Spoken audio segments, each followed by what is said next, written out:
Assalamualaikum warahmatullahi wabarakatuh. Langsung saja perkenalkan, nama saya Dwi Mailan Maulidan dari jurusan Ilmu Al-Quran dan Tafsir Fakultas Usuluddin dan Dakwah UIN K.J. Abdurrahman Wahid Pekalongan yang mengikuti ajang perlombaan Kimun Kompetisi Ilmiah Mahasiswa Usuluddin Nasional tahun 2024 ini dalam bidang LKTI Studi Agama-Agama. Yang akan saya bahas pada kajian kali ini adalah mengenai agama dalam menjawab kasus perundungan. Dengan tepatnya, saya mengambil judul Etika Sosial Agama dalam menghadapi kasus perundungan di PPDS FK Undip Semarang. Pertama-tama, saya menjelaskan secara rinci apa itu kasus perundungan yang terjadi di lingkungan PPDS atau program pendidikan doktor spesialis anestesi di Undip ini, dan kemudian bagaimana solusi dari agama dalam menjawab kasus tersebut.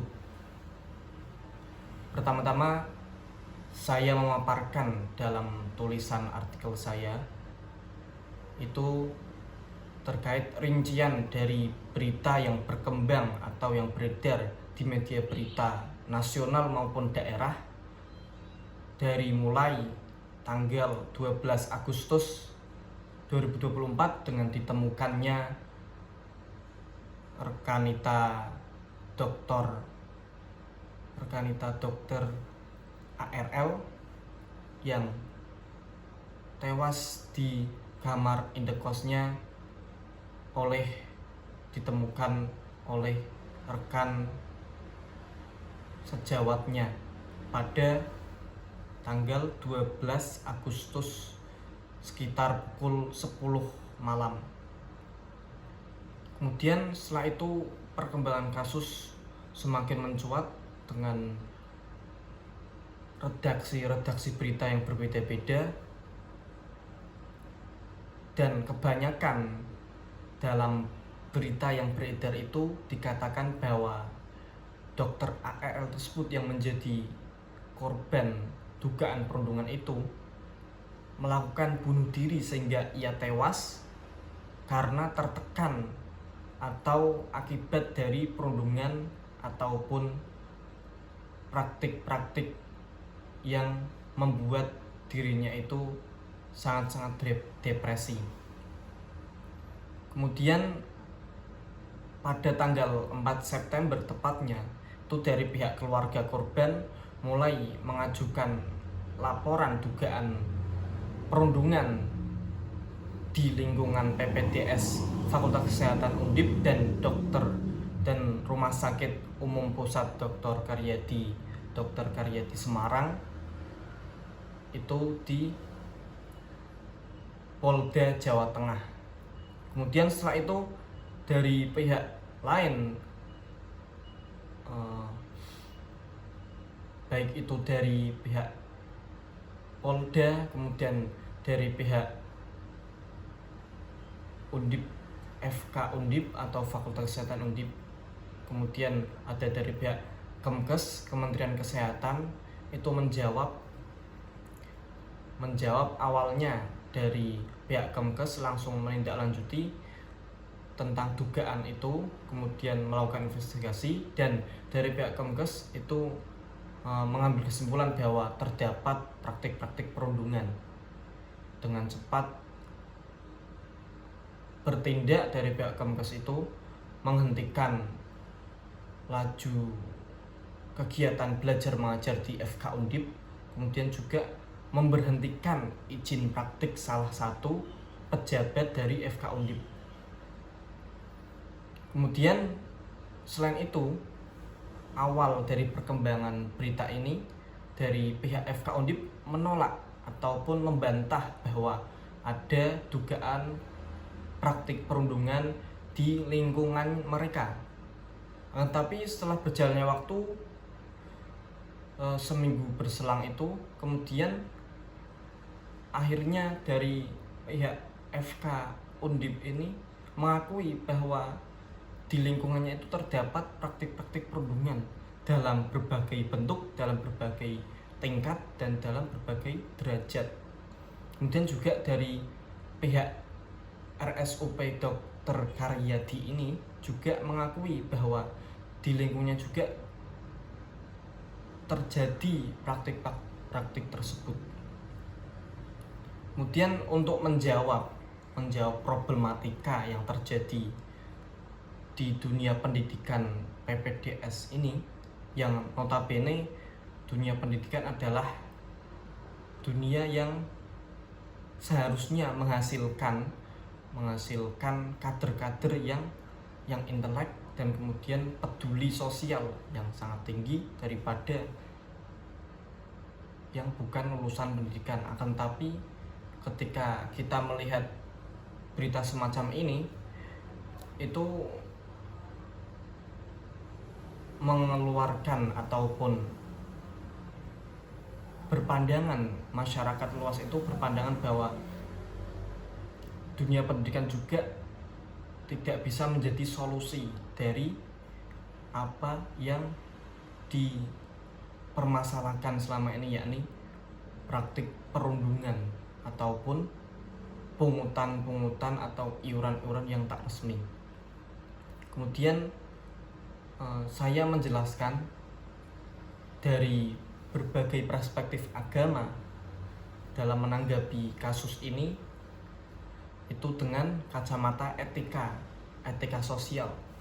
Apakah dalam beragama, dalam hidup mempunyai agama itu ada ajaran yang mengajarkan atau yang mengatur etika ketika kita itu bersosial, mulai dari etika sosial dalam beragama Islam, kemudian etika sosial dalam beragama Kristen, etika sosial dalam beragama Katolik, etika sosial dalam beragama Buddha, etika sosial dalam beragama Hindu, dan etika sosial dalam beragama Konghucu.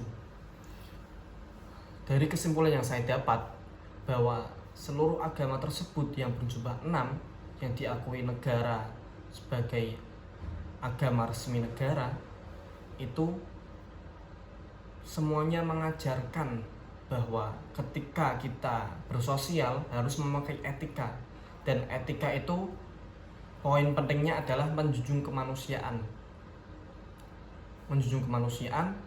yang dalam hal ini dapat menjadi solusi dari kasus perundungan tersebut,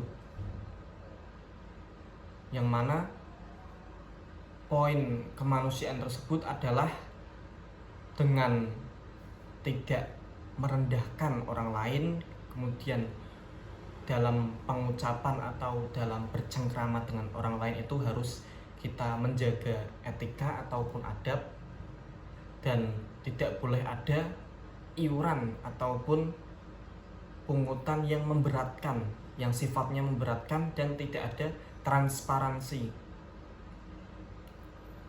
Kemudian juga dalam agama itu juga mengajarkan bahwa waktu itu harus kita bagi, yakni sebagai manusia itu juga memerlukan waktu kerja, kemudian juga memerlukan waktu istirahat yang cukup. Akan tetapi yang menjadi permasalahan di sini adalah perundungan tersebut meliputi perundungan bersifat verbal, perkataan yang merendahkan ataupun menjelekkan seseorang. Kemudian juga ada perundungan yang bersifat finansial, pungutan atau iuran yang tidak sewajarnya. Kemudian ada jam kerja yang di luar ambang batas manusia yang diceritakan atau diberitakan dalam beberapa media berita. Itu dokter residen di PPDS ini bekerja selama hampir 24 jam dari berangkat mereka itu dari jam 3 dini hari, kemudian mereka pulang atau selesai kerja itu jam setengah 2 ataupun jam 2 dini hari. Bayangkan, hampir 24 jam atau lebih tepatnya itu 22 jam setengah itu mereka bekerja tanpa kalau di berita itu dokter residen itu tidak mendapat insentif gaji sedikit pun.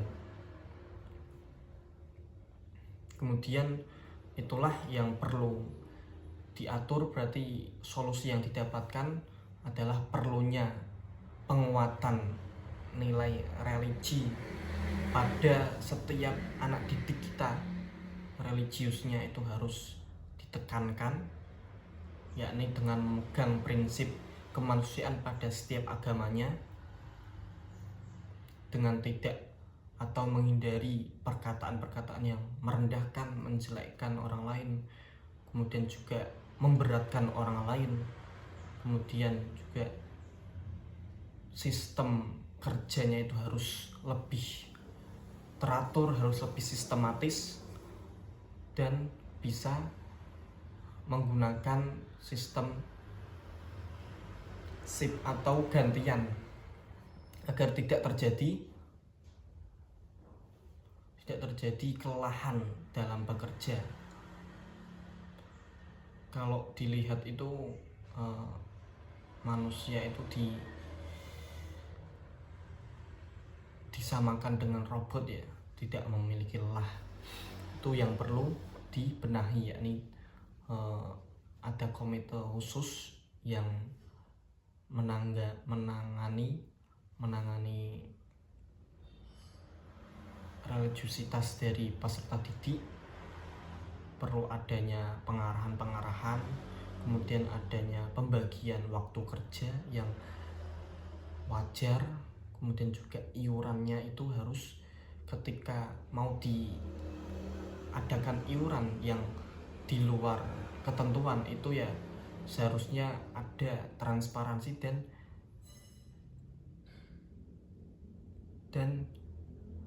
tidak di luar ambang batas wajar. Tidak di luar ambang batas wajar, berarti ya sewajarnya iurannya, dan harus setiap bulannya itu harus ada transparansi dana kepada pihak orang tua ataupun kepada individu yang berkaitan. Terima kasih dari saya, sekian. Wassalamualaikum warahmatullahi wabarakatuh.